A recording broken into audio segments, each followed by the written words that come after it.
లక్ష్మీనాథ సమారంభాం నాదయామున మధ్యమాం అస్మదాచార్య పర్యంతాం వందే గురు పరంపరాం యో నిత్యమచ్యుత పదాంబుజ యుగ్మరుక్మ వ్యామోహదస్తతితరాణి తృణాయ మేనే అస్మద్గురోర్ భగవతోస్య దయేక సింధోః రామానుజస్య చరణౌ శరణం ప్రపద్యే. స్వకల్యాణ గుణానంత్య కృత్స్న స్వాధీనతామతిః భక్త్యుత్పత్తి విరుద్ధ్యర్థ విస్తీర్ణ దశమోదితాః. In the 10th chapter are described in detail the infinite auspicious qualities of the Lord and His absolute control over everything. That is, everything depends on His will so as to generate and develop bhakti, declares Swami Alavandar in the Gita Artha Sangraha. Swakalyana gunanantya krishna swadhinata matihi bhakti utpatti vivruddhyartha vistirna dashamoditaha. This is the summary shloka of the 10th chapter in Gita Artha Sangraha. Those who understand this chapter will have bhakti sprouting in them if they have no devotion till now. If already devoted, their devotion will grow and develop, God willing. It is His will that we are all assembled here to relish chapter 10 of the Gita, Vibhuti Yoga. In the Gita Artha Sangraha, Swami Alavandar summarizes the entire Gita in one verse. Swadharma Jnana Vairagya Sadhya Bhaktaika Gocharaha Narayana Parabrahma Gita Shastre Samiritaha. In the scripture known as Bhagavad Gita, Narayana, the Supreme Brahman, is declared. He is attainable by bhakti alone, which is brought about by the observance of one's dharma, duty, contributory selfless duty, acquisition of right knowledge, discriminatory knowledge, jnana, and renunciation of attachment. This spiritual journey has to begin necessarily on the foundation of faith. Faith is a rare flower of inestimable value. It must be cultivated in the garden of our heart. It must be watered daily with the water of sincerity. The weeds of doubts and misgivings should be totally eradicated. Then faith will strike deep root, blossom, and bear the fruit of devotion, bhakti. We can find a great definition and explanation of bhakti in Swami Ramanuja's Gita Bhashya. Madbhaktaha atyartha matpriyatvena yukto manmana bhavetyartaha. Madbhaktaha atyartha matpriyatvena yukto manmana bhavetyartaha. Punarapi vishinashti madhyaji anavadikadasya priyamadurubhavakarita madhya janaparo bhava yajanam nama paripurna sheshavrittihi. Bhakti is not a dry remembrance of the Swarupa, Rupa or Guna of the Lord. On the other hand, this meditation is of the form of love of God, on account of which every act performed by the aspirant is dedicated to the Lord. The bhakta, the devotee, gets submerged in the huge flood of his love towards God, and he considers God alone dearest to him, thinks of Him alone all the time, and engages himself in activities that please the Lord. He discards the idea of I and mine and attains a state of divine realization. He dedicates himself, heart and soul, to the eternal service of his Lord. Bhakti is thus an expansion of a special kind of knowledge which is related to the Supreme Being. How to develop this bhakti? The nature of sadhana Sadhana in Sanskrit is the means to attain the goal. The nature of sadhana is summed up by sage Yajnavalkya to Maitreyi in Brihadaranyaka Upanishad. Atmavare drashtavyaha shotavyaha mantavyaha nididhyasitavyaha. Atmavare drashtavyaha shotavyaha mantavyaha nididhyasitavyaha. Brahman, Ishvara, Bhagavan is to be seen, to be heard, to be reflected, and to be meditated upon. To understand this declaration correctly, the order should be Shrotavyaha, Mantavyaha, Nididhyasitavyaha, Drashtavyaha. 3 stages are mentioned as preparatory to the darshana of Brahman, vision of the Lord. Darshana is vision. 3 stages are mentioned: Shravana, Manana, Nididhyasana. Nididhyasana, Upasana, meditation, loving contemplation. Shravana and Manana are subsidiaries or angas to Upasana. Shravana, hearing about the glories of Bhagavan. Manana, reflection on what is learned through hearing. Shravana, Manana, Nididhyasana or Upasana. Nididhyasana or Upasana is a direct means to moksha, to liberation. Upanishads employ the terms Vedana, Jnana, Darshana, Upasana interchangeably. The term Darshana implies, as explained by Swami Ramanuja in his Bhashya, a clearer vision or intuitive knowledge. Intuitive knowledge. Vishadatama Jnana. Intuitive knowledge of Brahman, Bhagavan, which represents the culminating stage of Nididhyasana, unceasing meditation, and it is therefore part of Nididhyasana. Darshana, which is a clearer vision or intuitive knowledge of the Lord, is very much part of the process of Nididhyasana, unceasing meditation. It's a culminating stage of Nididhyasana. It is quite appropriate here to reflect on the divine meeting of the first of the 3 Arvars. The divine meeting that was engineered by the Lord Himself. By the causeless mercy and grace of the Supreme Lord, Sriman Narayana, the first of the 3 Arvars, Poigai Arvar, Bhudat Arvar, and Pei Arvar, descended to this world. By divine will, they happened to meet in Tirukkovalur on a rainy night and pass their time huddled in the vestibule of a small house, the ashram of the sage Mrukhandu. The first to arrive was Poigai. As he was resting, Bhudattarvar arrived and requested for some space to stay. Poigai Arvar replied, "This place is limited for 1 to lie down and for 2 to be seated," and invited Bhudattarvar. Then arrived Peyarvar and sought shelter. Poigai said, "This place is limited for 1 to lie down, for 2 to be seated, and can fit if 3 of us stay standing." Welcomed by Poigai and Bhudattarvar, Peyarvar got in to stand with the other 2. As they were standing, taking shelter, desiring the company of these 3 Mahatmas, the Lord arrived and invisibly caused a congestion in the crowded place. Inspired by the way of inquiring the invisible cause of this congestion, Poigai Arvar started singing, "The earth is my lamp, the ocean is the oil, and the radiant sun the flame.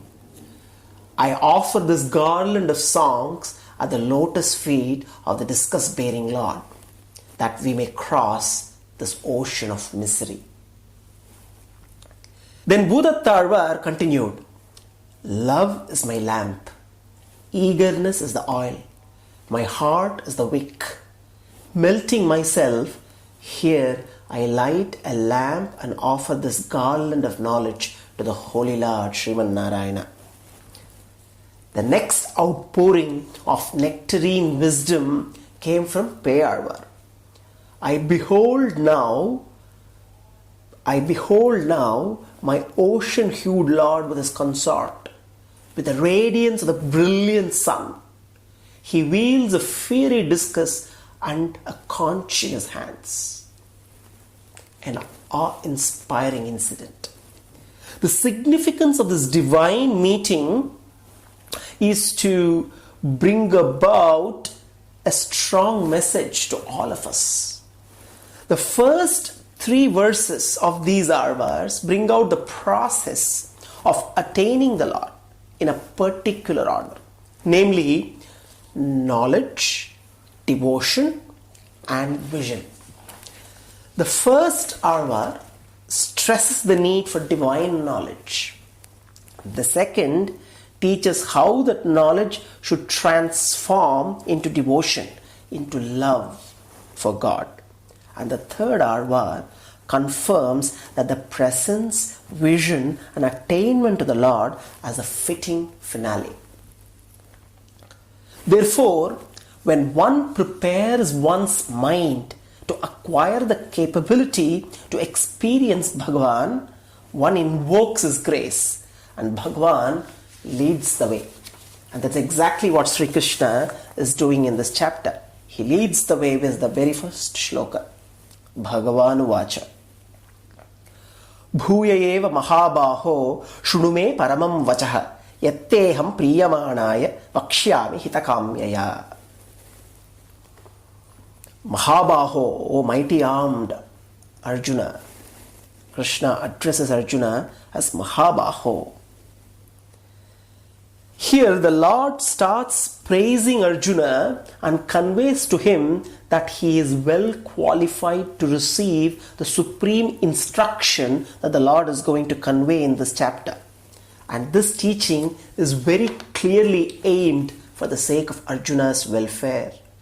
Hence the Lord asks Arjuna for full attention. Arjuna, Shrunu. Shrunu me paramam vachaha. Paramam vachaha. Supreme word. That supreme word which elaborates at length in detail the Lord's glories, his opulences, his auspicious qualities. Hita kamyaya, the Lord says, hey Arjuna, desiring your welfare, I shall speak, I shall elaborate my glories, my opulences, my auspicious qualities to you. Here, what is Arjuna's welfare? It is the birth and growth of bhakti in Arjuna. Krishna addresses Arjuna as Mahabaho. He also uses the word Priyamanaya. In this world filled with people who fail to understand my glories and believe in my supremacy, the Lord says, people ruled by their egos who are envious of me, hey Arjuna, you are the one who delights in listening to my glories. Therefore, even without you asking for it, I am imparting the supreme instruction, says Krishna.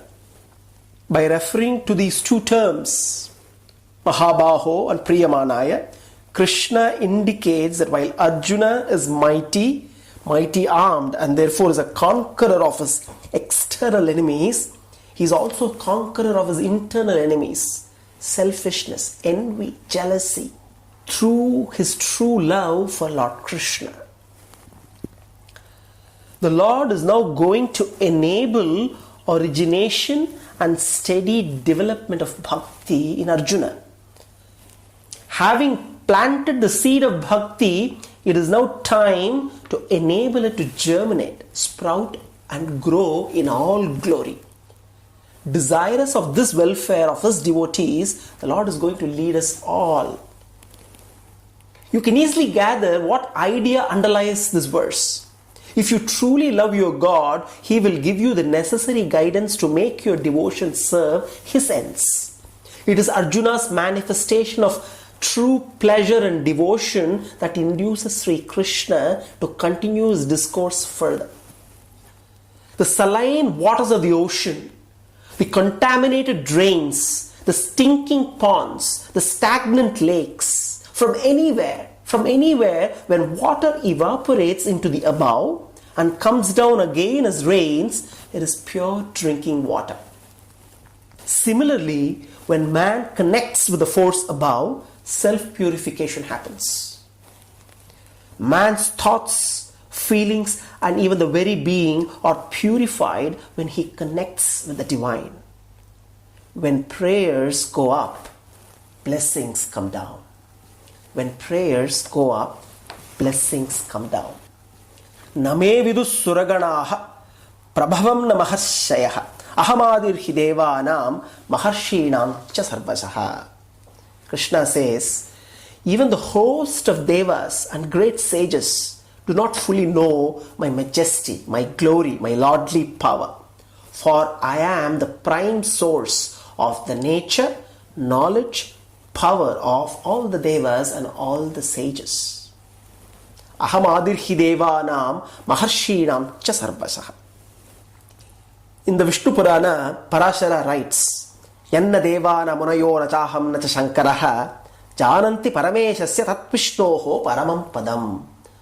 Though the divinities are bestowed with great knowledge than all of us, even they do not have the capability to understand the reality as it indeed exists regarding Bhagavan.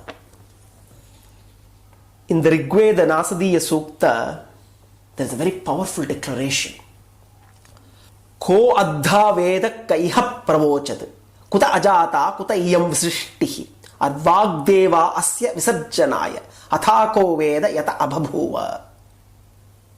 Who knows the cause of all causes, the cause of all creation, the ultimate reality, Jagat Karana? Who can explain about it as is? Who can declare he knows? What are the material cause and instrumental cause of this created universe? The Upadana Karana, the Nimitta Karana, the material cause, the instrumental cause, the Sahakari Karana, the supporting cause of this created universe. When even gods who are created and come into being after creation are not fully aware of this, of the ultimate reality, who else can know? Name vidus suraganaha prabhavam na maharshayah ahamadirhi devanam maharshinam cha sarvasaha, declares Krishna. But pointing out that the knowledge that is going to now share is extremely rare to acquire, not accessible even to devas, Krishna now captures Arjuna's attention. The manner in which he is to be known, in which Bhagavan is to be known, and the fruit of such knowledge is then going to be given by Krishna. Yomam ajamanadincha vetti loka maheshwaram asammudah samartyeshu sarvapapai pramuchyate. The undeluded person who knows me as existing without being born at any time, as the Lord of the Lords of the worlds, is purged of all the sins impeding his journey on the right path. Impeding his journey on the right path, which is nothing but bhakti marga. Yomam ajamanadincha vetti loka maheshwaram asammudah samartyeshu sarvapapai pramuchyate. Saha sarvapapai pramuchyate. He is freed from all sins, all impurities that prevent the rise of bhakti. That is, he is purged of all sins, impeding the growth of devotion in him. If we know Bhagavan, whom even gods, devas, are not able to comprehend in the manner described in this verse, we will be freed of all sins which prevent us from following the right means. All the obstacles to sadhana, to the means, will be removed. Krishna describes himself as Ajam Anadim Lokamaheshwaram, and clearly conveys who he is not. It is important to know who he is not in order to know him. By describing himself as Ajam, the unborn, Bhagavan is also showing that he is distinct and different from Achit, which is subject to Swarupa Vikara. Swarupa Vikara means changes to its nature. Essential nature is always subject to modification. Achit, the insentient matter, is subject to changes, modifications constantly. Subject to birth and death. Bhagavan is distinct and different from Achit, from insentient. He is also distinct and different from Baddha Jivas. Jivas bound, shackled in samsara due to karma, who are subject to birth and death. Birth of the self is embodiment, association with the human body, and the death is disassociation from a particular embodiment. Ajam, the unborn. Anadim, without a beginning. Ajam Anadim. Anadim Ajam, birthless without a beginning. He is not only distinct and different from Achit, insentient, and Baddha Jivas, Jivas who are bound in the cycle of samsara. He is also distinct and different from Mukta Jivas, Muktatmas, the liberated souls. The liberated souls are also unborn. They are Ajam, but they are not unborn from the beginning, like Bhagavan. So, he is Anadim Ajam, which shows that he is not to be equated with Mukta Jivas. Lokamaheshwaram. He is different and distinct not only from Achit, Baddha Jivas and Mukta Jivas, but also from Nitya Jivas, Nitya Suris, the eternally free Jivatmas. So therefore, Anadi, Ajam, Lokamaheshwaram together clearly show that he is distinct and different from all the sentient and insentient. Asammudah is one who is undeluded. Undeluded. Mudaha is one who is deluded. Here delusion is to wrongly equate Bhagavan, wrongly think about Bhagavan as being similar to any other entity. Sarvapapai pramuchyate. He is freed from all sins which impede the rise of bhakti. The Lord is different and distinct in kind from all other entities. He is Svetara Samasta Vastu Vilakshana, as Swami Ramanuja says. Svetara Samasta Vastu Vilakshana, distinct and different from every other entity. He stands distinguished in such a manner that nothing can be considered as similar to him. One who understands him thus is free of delusion. He is asammuda, free of delusion. If our intelligence is clear and unclouded, we can realize God as He is, know Him and know what He is not. Know Him truly and fully. Then we can understand the proper relation of the individual soul to God. This in turn will enable us to arrive at the right course of conduct to be pursued. We will thereafter live our lives in such a manner as will no way contradict our appreciation of the relationship of our soul to God, whose real and essential nature we have correctly understood. Sri Krishna now is going to explain further his Sarvaloka Maheshwaratva. He is the eternally unborn great Lord of the universe. Then it follows as a matter of course that all the activities in the universe must proceed in accordance with His will. He has the will and authority to make the universe move and work in the way in which it does. In particular, Sri Krishna points out here that the various mental dispositions proceed from him. Buddhir jnanam asammoha kshama satyam dhamas shamaha sukham dukkham bhavo bhavo bhayam cha abhayameva cha ahimsa samata tushtihi tapodanam yasho yashaha bhavanti bhava bhutanam matta eva pratak vidha. Particular, Krishna is pointing out here the various mental dispositions that proceed from him. He is giving some examples here. Buddhihi, intelligence, the power of the mind to investigate, to analyze, to discriminate. The source of this power is Bhagavan. Jnanam, knowledge, clear knowledge regarding the sentient and insentient. Buddhihi is the determining ability which is the cause of knowledge, jnana. Asammoha, freedom from delusion, not mistaking the true nature of various entities. Asammoha.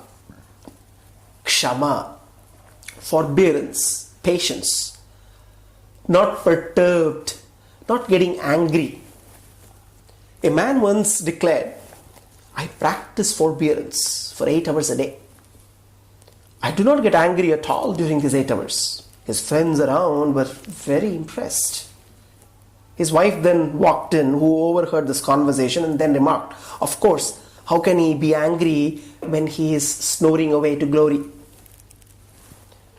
Kshama is not just patience. Kshama is the quality of not getting angry even on provocation. Satyam, the working of the mind that facilitates truthfulness. Satyam bhutahitam proktam, Vyasasmriti says. Satyam bhutahitam proktam. Truth is for good of others.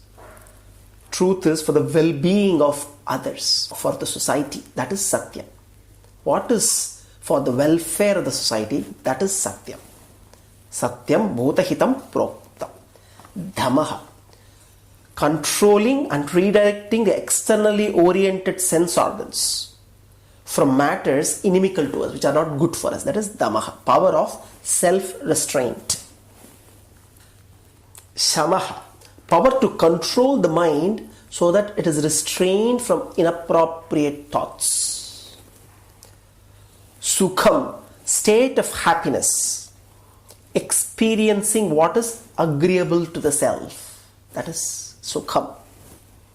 Dukkham is exactly the opposite, experiencing what is disagreeable to the self. Unhappiness, state of unhappiness.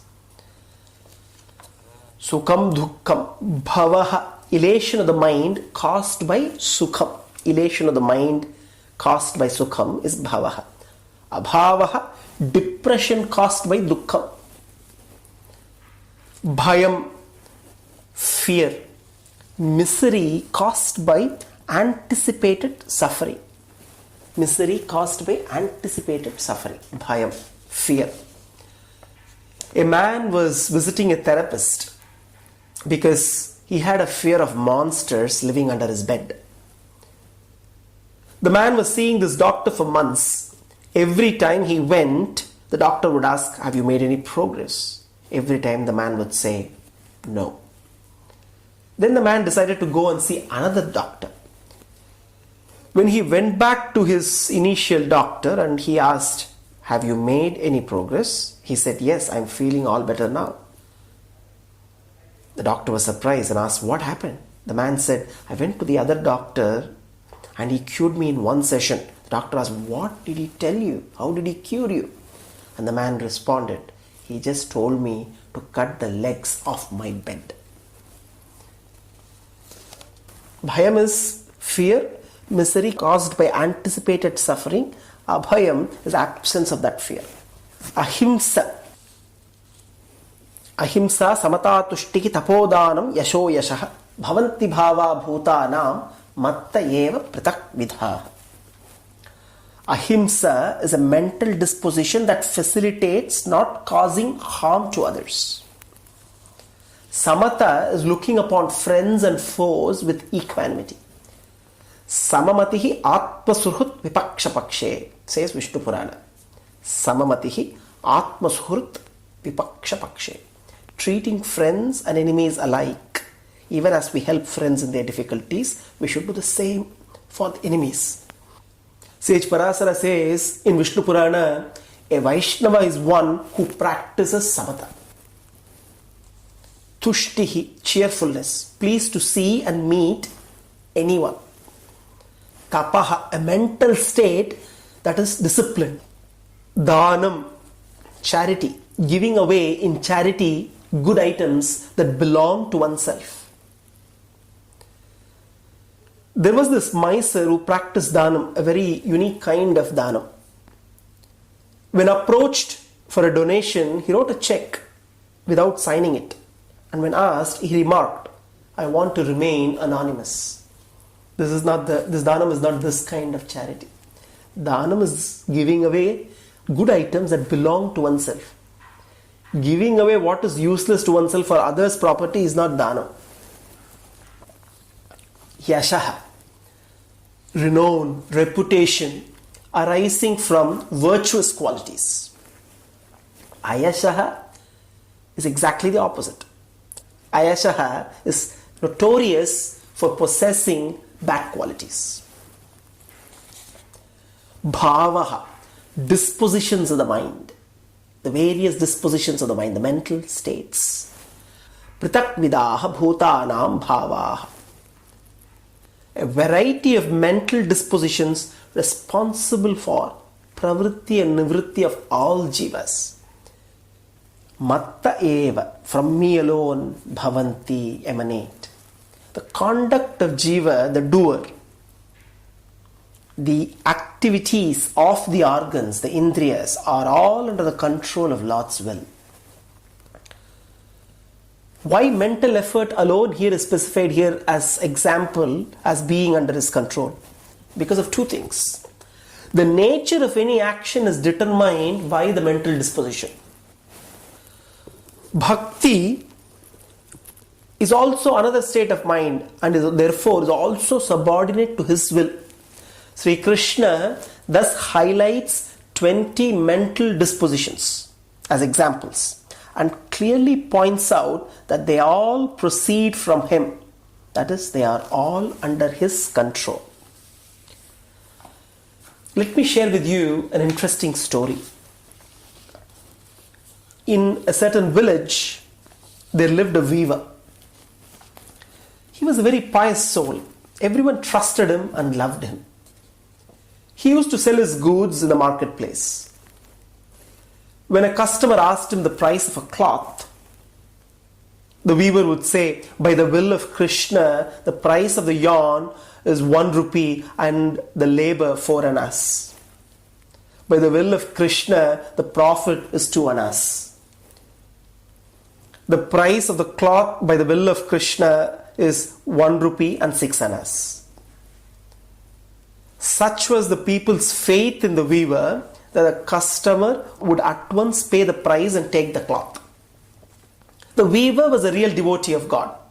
After finishing his supper in the evening, he would spend long hours in the worship hall meditating on God and chanting his name and glories. Now late one night the weaver couldn't sleep. He was sitting in the worship hall chanting the glories of the Lord, when a band of robbers happened to pass that way. They wanted a man to carry their goods and said to the weaver, "Come with us." And they pulled him. So saying, they led him off by the hand. After committing a robbery in a house, they put a load of things on the weaver's head, commanding him to carry them. Suddenly, the police arrived and the robbers ran away. But this poor weaver with his load was arrested. He was kept in the lockup for the night. Next day, he was brought before the magistrate for trial. The villagers learned what had happened and came to the court. They were all surprised. They were all shocked. They said to the magistrate, "Your Honor, this man could never commit robbery." Thereupon, the magistrate asked the weaver to make a statement. The weaver said, "Your Honor, by the will of Krishna, I finished my meal at night. Then by the will of Krishna, I was sitting in the worship hall. It was quite late at night, and by the will of Krishna, I had been thinking of his glories and chanting his name. and by the will of Krishna, a band of robbers passed that way. By the will of Krishna, they dragged me with them, and by the will of Krishna, they committed a robbery in a house, and by the will of Krishna, they put a load on my head. Just then, by the will of Krishna, police arrived, and by the will of Krishna, I was arrested. Then, by the will of Krishna, the police kept me in the lockup for the night, and this morning, by the will of Krishna, I have been brought before you, Your Honor. The magistrate finally realized that the weaver was a pious man and ordered his release. On his way back home, the weaver said to his friends, "By the will of Krishna, I have been released." Whether you live in the world or renounce it, everything depends upon the will of Krishna. Throwing your whole responsibility upon God, do your work in the world, is the moral of the story. The source of mental powers, the source of all the powers that we possess in reality, are all His powers. The source is the Lord. In relation to what we feel, think, will or do, we always tend to believe that we are the center of power and action. I did it. But for me, such a thing would never have happened. This is a feeling which most of us, unfortunately, if not all, naturally have. We readily forget that there is a higher power than ourselves which is responsible for all that we think, feel, or do. Let's get this perspective. In the universe, a galaxy is like a speck of dust. In the galaxy called the Milky Way, our solar system is like a speck of dust. In our solar system, planet Earth is like a speck of dust. On planet Earth, human race, compared to the totality of all living beings, 8.4 million species, human race is like a speck of dust. Among the human beings, 7 billion population and growing, an individual is like a speck of dust. And yet, we think we are at the center of the universe. What a joke. Ishvara, God, is the real subject of all actions. This discovery is more revolutionary than the Copernican theory that the earth moves around the sun and not vice versa. It gives a new perspective and orientation to life as it shifts the center of all activity from this little I of Ahankara, the ego, to the absolute I that is the real ruler of the cosmos. The living body is the kshetra, arena of moral warfare. Conflicting desires fight for supremacy. The individual self deliberates, decides, and acts on account of its free will and knows the final truth that its will is the fulfillment of the divine will. Its will is nothing but the fulfillment of the divine will. Sri Krishna continues, Maharshaya saptapurve chatvaro manavastatha madbhava manasa jata esham loka imah prajah. In this verse, Bhagavan declares that the 7 great rishis, promoters of creation of all living beings, and 4 manus, promoters of sustenance, also work in accordance with His will, Lord's will. With the grace of Narayana, Brahma was blessed with 7 illustrious sons, Manasaputra. Manasaputra means begotten by power of mind. Marichi, Atri, Angirasa, Pulatsya, Pulaha, Kratu, Vasishta. Our Puranas celebrate these Sapta Rishis as Sapta Brahmas. They were created by Brahma to help him with the process of creation, multiplying progeny. Each of these rishis created their own lineage, and the Gotras created by them are very well known. Maharshaya Sapta Purve. Purve refers to right at the time of the first Manvantara. The first Manvantara being Swayambhuva Manvantara. A Manvantara is one lifespan of Manu, who is the ruler of the Manvantara. Manu is the ruler of each Manvantara. Manvantara is one lifespan of Manu. One Manvantara consists of 71 Chaturyugas. One Chaturyuga, a Chaturyuga comprises of Krita Yuga, Treta Yuga, Dwapara Yuga, Kali Yuga.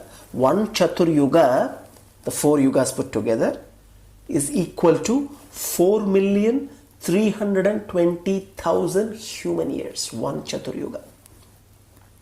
71 such Chaturyugas make up one Manvantara.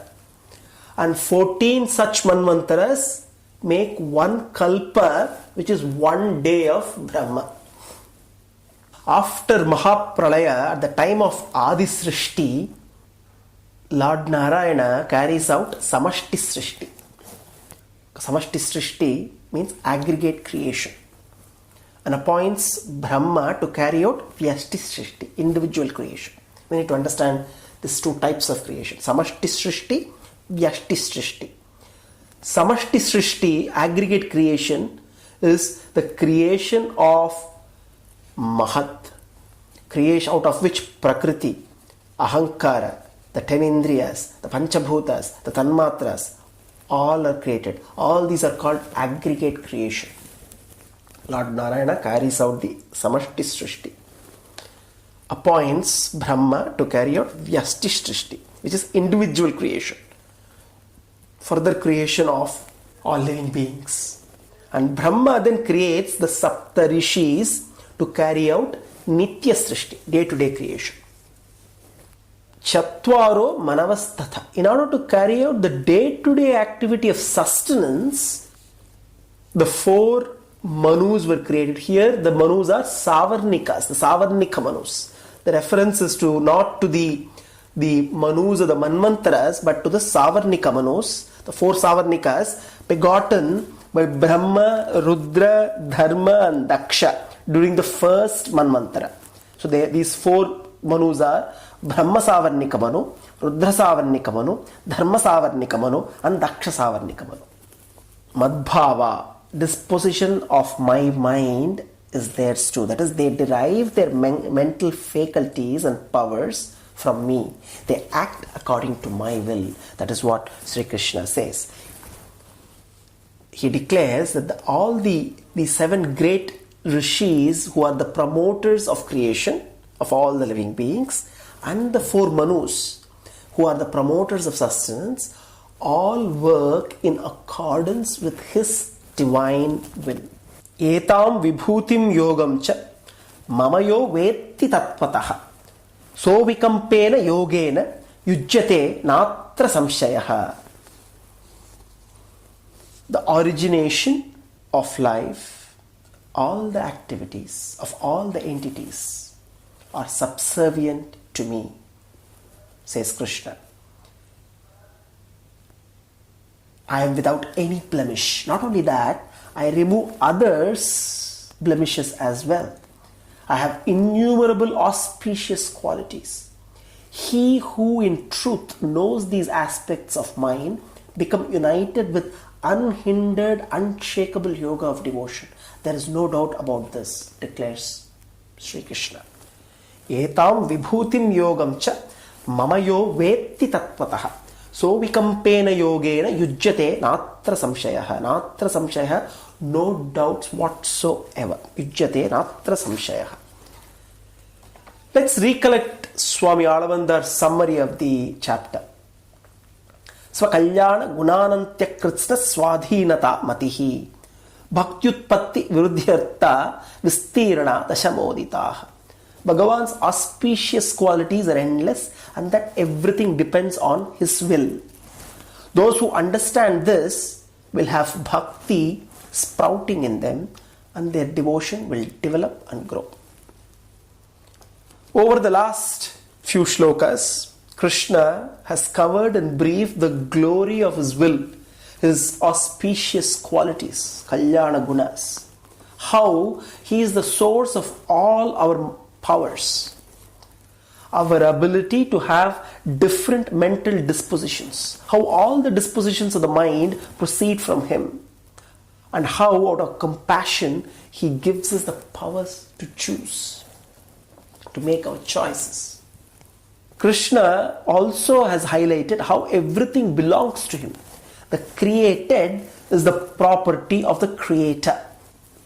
Now in this shloka, the Lord declares that one who knows his Kalyana Gunas and Vibhuti will be blessed with unshakable bhakti. Now let's understand these two terms, Vibhuti and Yoga. Vibhuti. Vibhutir bhutiraishwaryam. Vibhutir bhutiraishwaryam.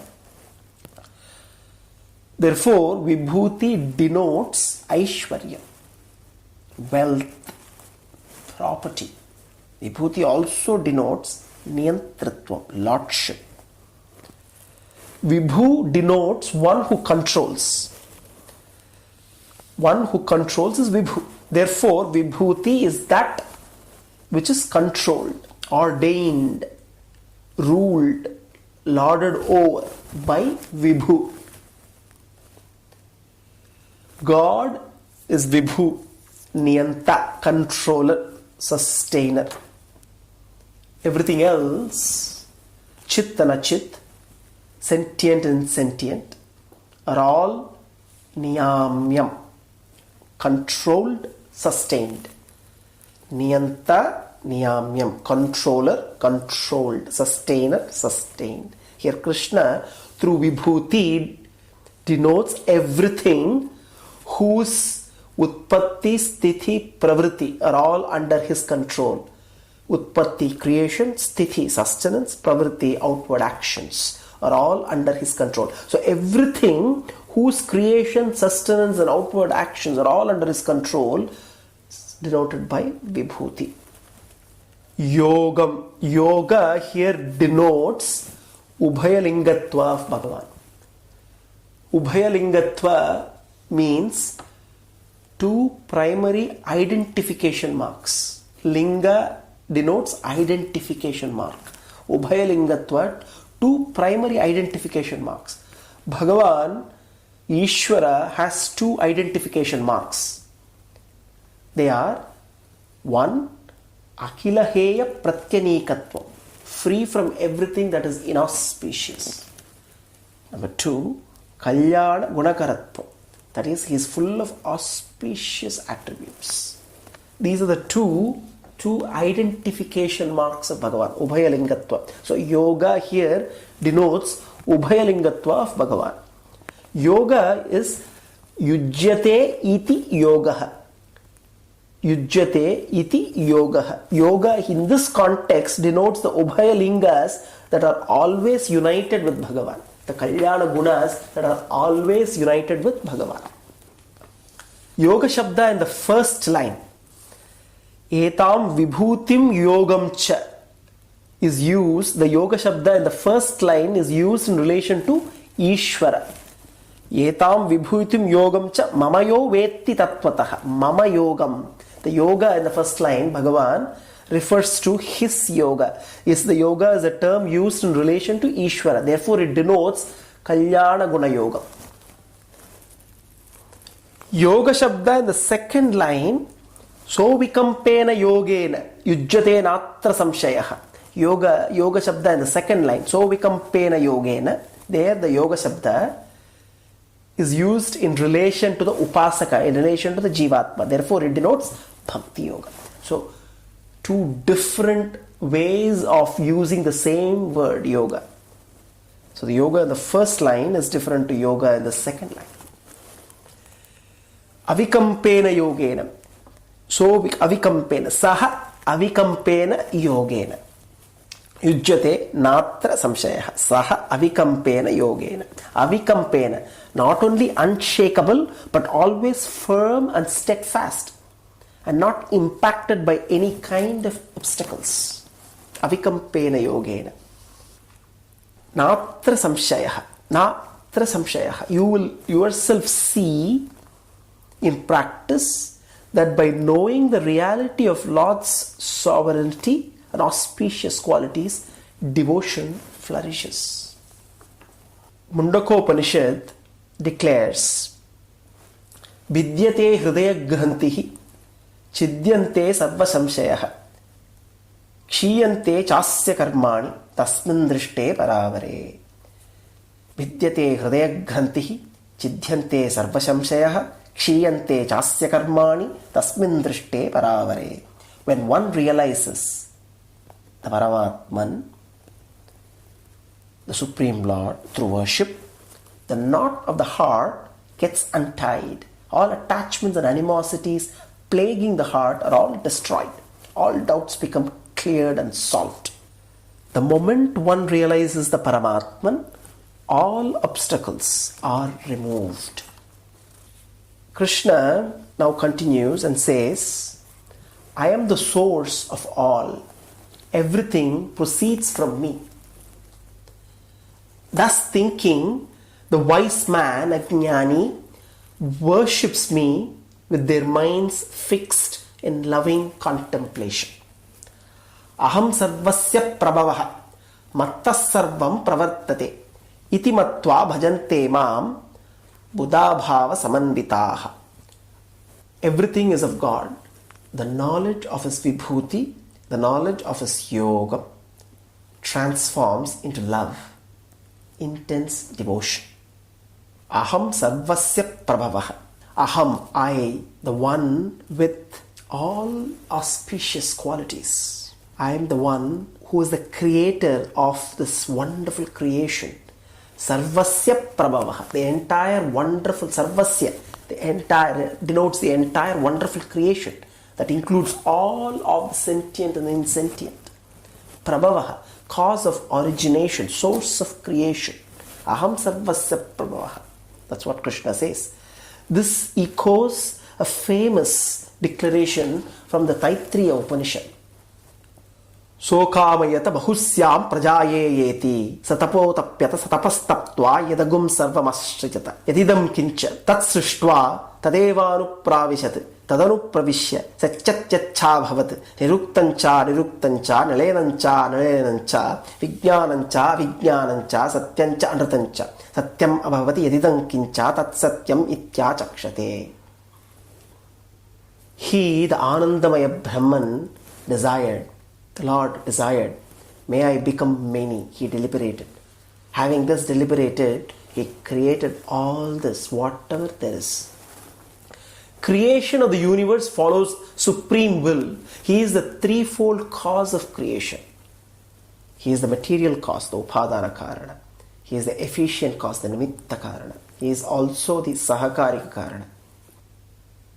Why did the Lord resolve to become many? Creation is stated to be His play. Having created, He entered into His creation. After creating the multiplicity, He did not leave it to its fate. He desired to see it function. As a monitor, witness, controller of all beings, He entered into them as the indweller, as the antaryami. Aham sarvasya prabhavaha. Krishna declares, Mattas sarvam pravartate. Because of me, everything else functions. Mattas sarvam pravartate. Iti matva bhajante mam buddhabhava samanvitaha. Iti matva. Thus, thoroughly realizing that Bhagavan is the source of all creation, all actions of all the entities are ordained by Him. He is the Lord of all, and He is naturally endowed with innumerable auspicious qualities. Iti matva bhajante mam, one who worships thus. Buddhabhava samanvitaha. In this shloka, the ideal devotion is described.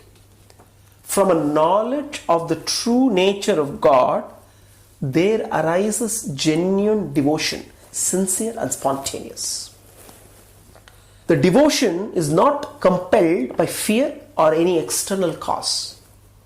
It is not formal or intended for show. A wise man's devotion is now described in detail in the next verse. Macchitta matkata prana bodhayantah parasparam katayantascha mam nityam tushyanti cha ramanti cha. Macchitta matkata prana bodhayantah parasparam katayantascha mam nityam tushyanti cha ramanti cha. The Mahatmas, the great souls, with their minds fixed on me at all time, Macchitta, being unable to sustain themselves even for a moment without thinking about me, Matkatah Prana, narrate to others their experiences relating to my auspicious qualities, Bodhayantah Parasparam. They share with each other stories about my divine sportive deeds. The speaker is delighted with the thought that such a narration is the fruit in itself, Tushyanti. The listener also thinks that such listening is a reward in itself, Ramanti. Macchitta matkata prana bodhayantah parasparam katayantascha mam nityam tushyanti cha ramanti cha. Hanuman in Ramayana in the Uttarakanda says, Sneho me paramo rajan tvainityam pratishtitaha bhaktischa niyata veera bhavo nanyatra gacchati. Classic example for Macchitta. Hanuman says, Lord, my mind does not seek anything except eternal and constant devotion to you. My attention does not wander anywhere else. My love for you is so very great and it is firmly planted in you. Hey Rama, my bhakti to you is very steady, is ever steady. I cannot think of going anywhere else. Bhaktischa niyata veera bhavo nanyatra gacchati. There is a Hanuman within each of us. That is our mind. Our mind can be a monkey, which normally it is. Or it can be transformed into a Hanuman. Great power, magical, steadfast, focused on the Lord alone. The triangular saffron flag of Hanuman, Arjuna's chariot, stands for stability and equilibrium, sense control and mind control, and a sure sign of victory over all that is base and evil. Macchitta. Now let us look for an example for Matkata Prana. Vibhishana describes his helpless state and declares his supreme faith in Lord Rama. In Yuddhakanda, Vibhishana says, Parityakta maya lanka mitrani cha dharani cha pavatkatam hime rajyancha jivitancha sukhani. Parityakta maya lanka mitrani cha dharani cha Bhavadgatam hime rajyancha jivitancha sukhanicha. This state of Vibhishana captures the essence of Matkatah Pranaha. He Raghava, Sarvaloka Maheshwara, Sarvaloka Sharanya, I have abandoned Lanka, friends, wealth, and have fallen at your sacred feet. From here on, my kingdom, my existence and my joy are all resting in you, says Vibhishana. Macchitta matkatah pranaha bodhayantah parasparam. Bodhayantaha, informing, enlightening, uplifting others. Bodhayantah parasparam, uplifting others, sharing knowledge of Bhagavan. Katayantascha mam nityam. Katayantascha, sharing, speaking about Bhagavan's divine deeds, speaking about his glories. In chapter 4, Krishna says, Janma karma cha me divyam evam yovetti tattvataha tyaktva deham punarjanma naiti mameti sorjuna. Hey Arjuna, he who understands the truth about my avatars and about my divine deeds, he attains me. Katayantascha mam nityam tushyanti cha ravanti cha. Tushyanti, speaking not for any other sake, but for the sheer happiness of speaking on a glorious subject. Ramanti, rejoicing, listening with delight for the sake of listening to the glories of the Lord. Katayantascha mam nityam tushyanti cha ramanti cha. With this, I shall conclude today's session, and we will continue with Vibhuti Yoga chapter 10 next week. Sriranga Mangalanidhim Karunanivasam Shri Venkatadri Shikarale Kalameham Shri Hastishaila Shikarojjvala Parijatam Sri Shannamami Sirasa Yadushaila Deepam. Om Tat Sat Sarvam Shri Krishnarpanamastu.